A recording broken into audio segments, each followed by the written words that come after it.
thir tu te chi bai vek ule voin hi tarik ninga zun ninga ani sang hi som ni pali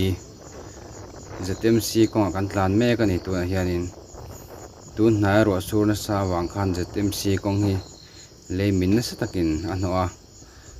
ZMC po kal theilo motor tlan tlang theilo khan oma amara chu kan sarkar chak tak hianin mala ate chuanin kong hi alo tlang le ta ni tuna hian kong din hun enge te kha mi tam takin in hria chen du kan ringa chuwang chuanin kong din hun ding tak a hun nge kalin karon en tir don chawni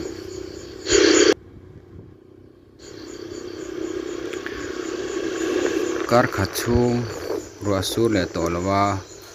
kong po rin ai tak chuanin alo lo thaphian a hei kong chhuat han bal zeu zeu tem oma mun hi khata kong chhuat bal oma amara chu kong pui pa ngai takki chu ambal na salawa main road hi amin then fai tur tem ala oma khua a tha chuanin kong hi akhu thei em em a ZMC kan kal don ni chuanin hui tuam that phang poimo ti kha hreila mas ken nge tur ni ren ai da in kong hi lo khuwa lai le lai chu ni a kong thang lampang kong chhuat lem ambala na tak chan bal ni sano thang ko ko min duai me a min kha duai ani lai ko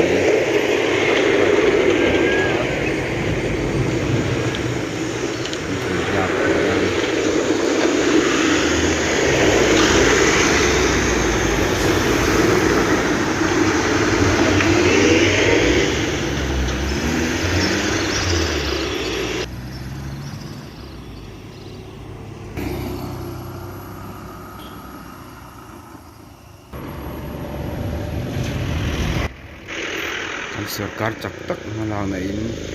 kong hi ti tlang le ani to a chuan motor an tlan pel le zut to na tu na kan huang hianin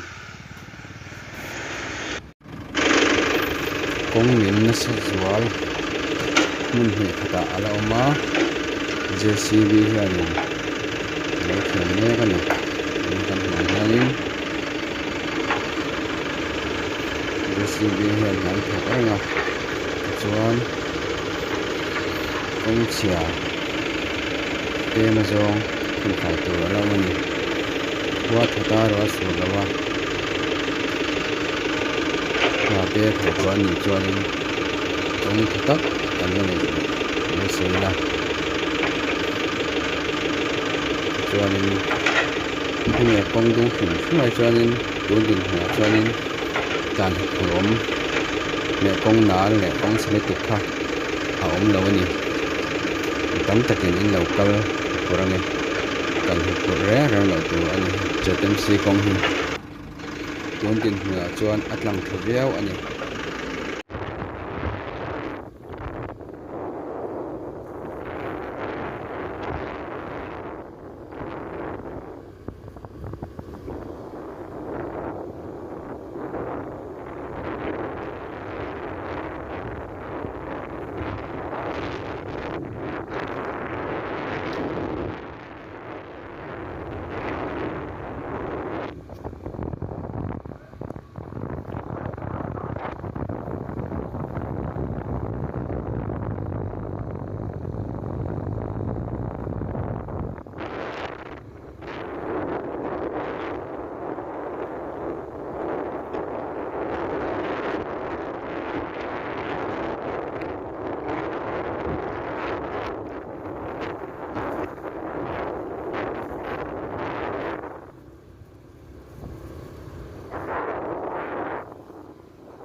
tuna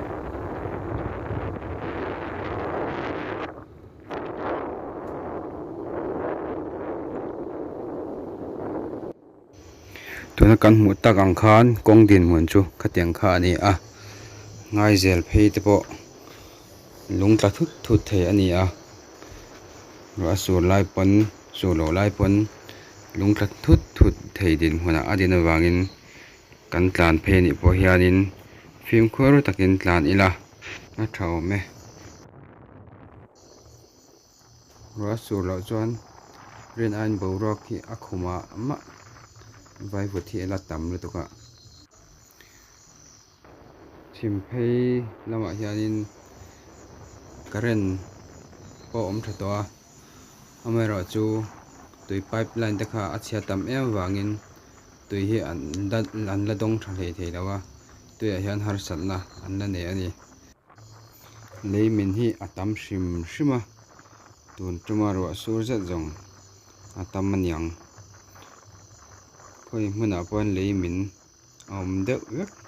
tila kan sawi sual awm lo e kawi tinah hian a min an deuh ber mai a